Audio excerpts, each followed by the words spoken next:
श्रीमद् भगवत गीता अध्याय 4 ज्ञान कर्म संन्यास योग। जय श्री कृष्ण। दोस्तों, जिस प्रकार कहावत है कि नेकी कर दरिया में डाल, ठीक उसी प्रकार कर्म का ज्ञान कहता है कि कर्म कर और उसे भगवान को समर्पित कर दे।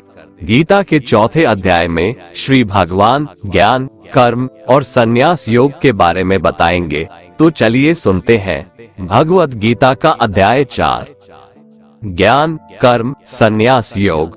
श्री भगवान बोले, मैंने इस अविनाशी योग को सूर्य से कहा था। सूर्य ने अपने पुत्र मनु से कहा और मनु ने अपने पुत्र राजा इक्ष्वाकु से कहा। हे परंतप अर्जुन, इस प्रकार परंपरा से प्राप्त इस योग को राजर्षियों ने जाना, किंतु उसके बाद वह योग बहुत काल से इस पृथ्वी लोक में लुप्त हो गया। तू मेरा भक्त और प्रिय सखा है, इसलिए ये पुरातन योग आज मैंने तुझको कहा है, क्योंकि यह बड़ा ही उत्तम रहस्य है, अर्थात गुप्त रखने योग्य विषय है।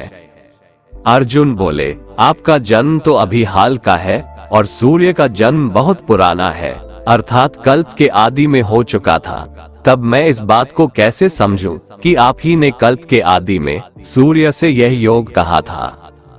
श्री भगवान बोले, हे परंतप अर्जुन, मेरे और तेरे बहुत से जन्म हो चुके हैं, उन सबको तू नहीं जानता, किंतु मैं जानता हूँ।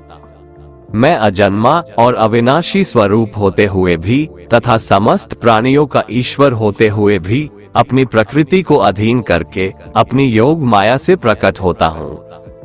हे भारत, जब जब धर्म की हानि और अधर्म की वृद्धि होती है, तब तब मैं अपने रूप को रचता हूँ, अर्थात साकार रूप से लोगों के सम्मुख प्रकट होता हूँ। साधु पुरुषों का उद्धार करने के लिए, पाप कर्म करने वालों का विनाश करने के लिए और धर्म की अच्छी तरह से स्थापना करने के लिए मैं युग युग में प्रकट हुआ करता हूँ। हे अर्जुन, मेरे जन्म और कर्म दिव्य है, अर्थात निर्मल और अलौकिक है। इस प्रकार जो मनुष्य इस तत्व को अच्छे से जान लेता है, वह शरीर को त्याग कर फिर जन्म को प्राप्त नहीं होता, किंतु मुझे ही प्राप्त होता है। पहले भी जिनके राग भय और क्रोध सर्वथा नष्ट हो गए थे और जो मुझ में अनन्य प्रेम पूर्वक स्थिर रहते थे, ऐसे मेरे आश्रित रहने वाले बहुत से भक्त उपरयुक्त ज्ञान रूप ताप से पवित्र होकर मेरे स्वरूप को प्राप्त हो चुके हैं। हे अर्जुन, जो भक्त मुझे जिस प्रकार भजते हैं, मैं भी उनको उसी प्रकार भजता हूँ, क्योंकि सभी मनुष्य सब प्रकार से मेरे ही मार्ग का अनुसरण करते हैं। इस मनुष्य लोक में कर्मों के फल को चाहने वाले लोग देवताओं का पूजन किया करते हैं, क्योंकि उनको कर्मों से उत्पन्न होने वाली सिद्धि शीघ्र मिल जाती है। ब्राह्मण, क्षत्रिय, वैश्य और शूद्र, इन 4 वर्णों का समूह गुण और कर्मों के अनुसार मेरे द्वारा रचा गया है। इस प्रकार उस सृष्टि रचनादि कर्म का कर्ता होने पर भी मुझ अविनाशी परमेश्वर को तू वास्तव में अकर्ता ही जान। कर्मों के फल में मेरी स्पृहा नहीं है, इसलिए मुझे कर्म लिप्त नहीं करते। यहाँ श्री भगवान के कहने का भाव है कि कर्म करो, लेकिन फल की इच्छा से नहीं, बस अपना कर्म करते जाओ और आगे बढ़ते जाओ। पूर्व काल में पूर्वजों ने भी इस प्रकार मेरे बताए अनुसार ही कर्म किए हैं और मोक्ष को प्राप्त हुए हैं। इसलिए अगर तू भी मोक्ष को पाना चाहता है, तो पूर्वजों द्वारा सदा से किए जाने वाले कर्मों को ही कर। कर्म क्या है और अकर्म क्या है, इस प्रकार इसका निर्णय करने में बुद्धिमान पुरुष भी मोहित हो जाते हैं। इसलिए वह कर्म तत्व मैं तुझे भली भांति समझा कर कहूँगा, जिसे जानकर तू अशुभ से अर्थात कर्म बंधन से मुक्त हो जाएगा। यहाँ श्री भगवान बताएंगे कि सही में कर्म क्या है। कर्म का स्वरूप भी जानना चाहिए और अकर्म का स्वरूप भी जानना चाहिए तथा विकर्म का स्वरूप भी जानना चाहिए। जो मनुष्य कर्म में अकर्म देखता है और जो अकर्म में कर्म देखता है, वह मनुष्यों में बुद्धिमान है और वह योगी समस्त कर्मों को करने वाला है। यहाँ श्री भगवान का भाव है कि जो मनुष्य कर्म तो करता है, लेकिन उस कर्म में अकर्म को देखता है, अर्थात ये नहीं सोचता है कि मैं ही करता हूँ, वो फल की इच्छा नहीं रखता। सही मायने में वैसा बुद्धिमान पुरुष योगी के समान है। हे अर्जुन, जिसके संपूर्ण कर्म बिना कामना और संकल्प के होते हैं तथा जिसके समस्त कर्म ज्ञान रूप अग्नि के द्वारा भस्म हो गए हैं, अर्थात जो कर्मों के बंधन से मुक्त हो चुके हैं, जिन्हें परमात्मा की प्राप्ति हो गई है, उस महापुरुष को ज्ञानी जन भी पंडित कहते हैं। जो पुरुष समस्त कर्मों में और उनके फल में आसक्ति का सर्वथा त्याग करके संसार के आश्रय से रहित हो गया है और परमात्मा में नित्य तृप्त है, उसके लिए भगवान की भक्ति के अलावा और कोई कर्म नहीं रह जाता है। अर्थात वह कर्म करते हुए भी वास्तव में कुछ भी नहीं करता।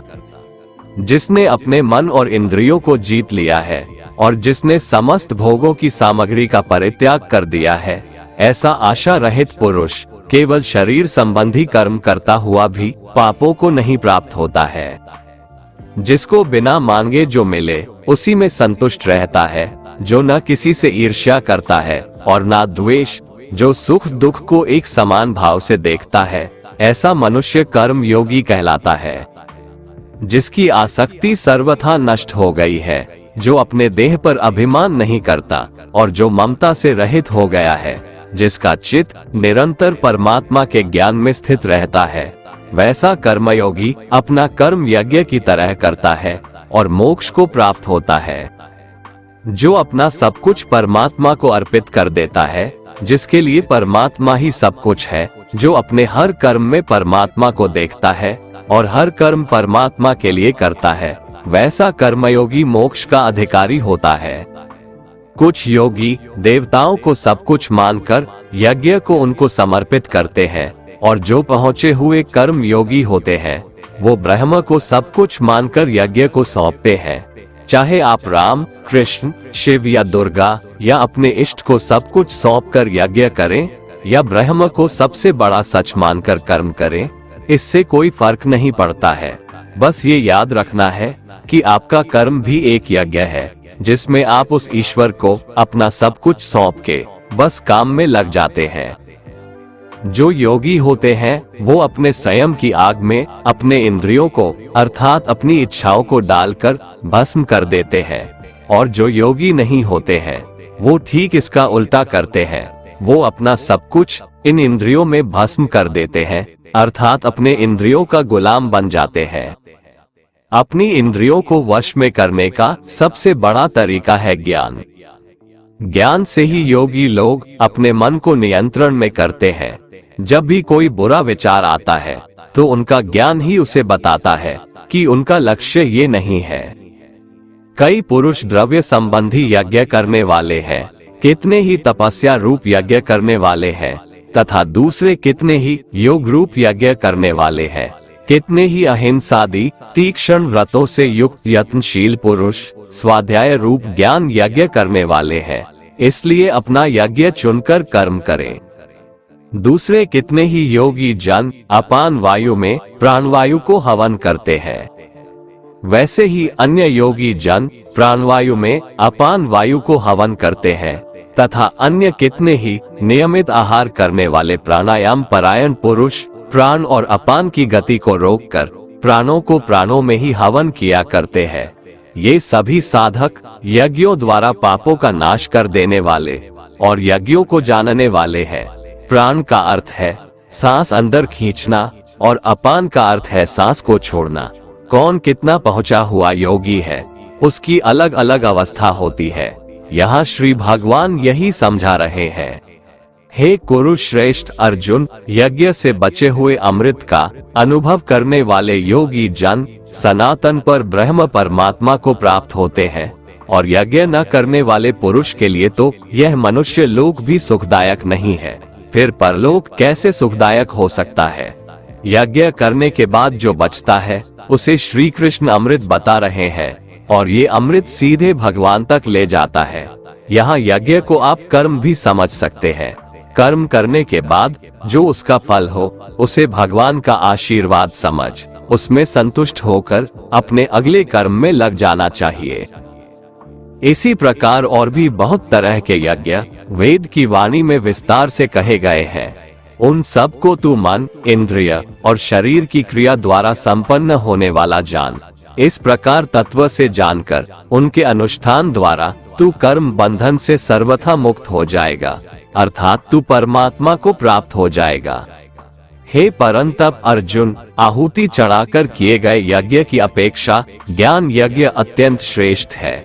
ज्ञान यज्ञ वो है जिसमें अपनी इंद्रियों को वश में रखते हैं, अपनी सांसों पर नियंत्रण रखते हैं, कर्म तो करते हैं लेकिन फल की इच्छा नहीं रखते हैं। ये सब ज्ञान यज्ञ ही तो है। ज्ञान यज्ञ हमें सीधे ईश्वर से साक्षात्कार कराता है, हमें उनसे जोड़ता है। उस ज्ञान को तू तत्वदर्शी ज्ञानियों के पास जाकर समझ, उनको भली भांति दंडवत प्रणाम करने से, उनकी सेवा करने से और कपट छोड़कर सरलता पूर्वक प्रश्न करने से वे परमात्मा तत्व को भली भांति जानने वाले ज्ञानी महात्मा तुझे उस तत्व ज्ञान का उपदेश देंगे, जिसको जानकर फिर तू इस प्रकार मोह को नहीं प्राप्त होगा। तथा हे अर्जुन, उस ज्ञान को प्राप्त करके उस पर अमल करके तू परमात्मा को प्राप्त हो जाएगा। यदि तू अन्य सब पापियों से भी अधिक पाप करने वाला है तो भी तू ज्ञान रूप नाव द्वारा परमात्मा की भक्ति करके पाप रूपी समुद्र से तर जाएगा।